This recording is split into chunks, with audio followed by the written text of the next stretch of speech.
Gedebang, gedebuk, gedebang, gedebuk, gedebang, gedebuk, pecah perut linggang-linggung. Assalamualaikum warahmatullahi wabarakatuh. Alhamdulillah kita diberi kesempatan untuk menyambut Hari Raya Aidilfitri setelah sebulan berpuasa dengan penuh kesabaran dan pengamanan. Di kesempatan ini saya ingin mengucapkan selamat Hari Raya Aidilfitri kepada semua warga sekolah. Semoga hari yang penuh kemuliaan ini membawa kegembiraan, kedamaian dan kebahagiaan kepada kita semua. Marilah kita bersama-sama memperbaharui tekad mempunyai ihsan yang lebih baik, saling memaafkan dan terus berusaha mencapai kecemerlangan dalam setiap bidang yang kita ceburi.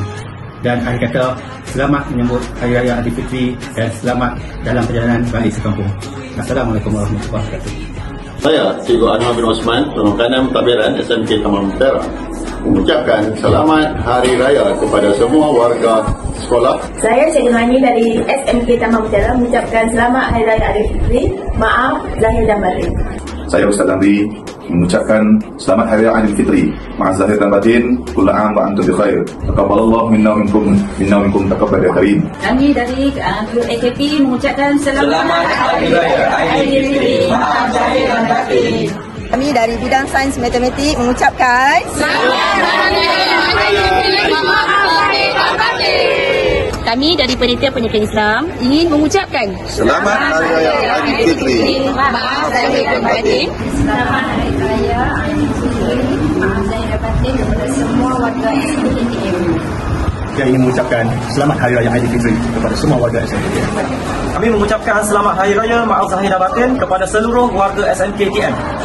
Saya ingin mengucapkan selamat menyambut Hari Raya Aidilfitri Maaf Zahir dan Batin, terutamanya para pelajar SMK Taman. Saya mengucapkan selamat Hari Raya Maaf Zahir dan Batin. Selamat Hari Raya Maaf Zahir Batin. selamat Hari Raya kepada semua warga SMKTM. Selamat Hari Raya Aidilfitri Maaf Zahir dan Batin kepada semua warga SMKTM.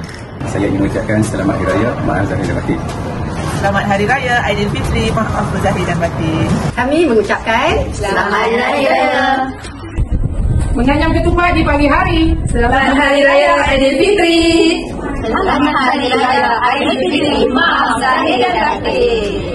Kami mengucapkan selamat Hari Raya Aidilfitri Maaf Zahir dan Batin. Kami mengucapkan selamat Hari Raya Maaf Zahir dan Batin. Guru-guru SMK Taman Mutiara mengucapkan selamat Hari Raya Aidilfitri Maaf Zahir dan Batin.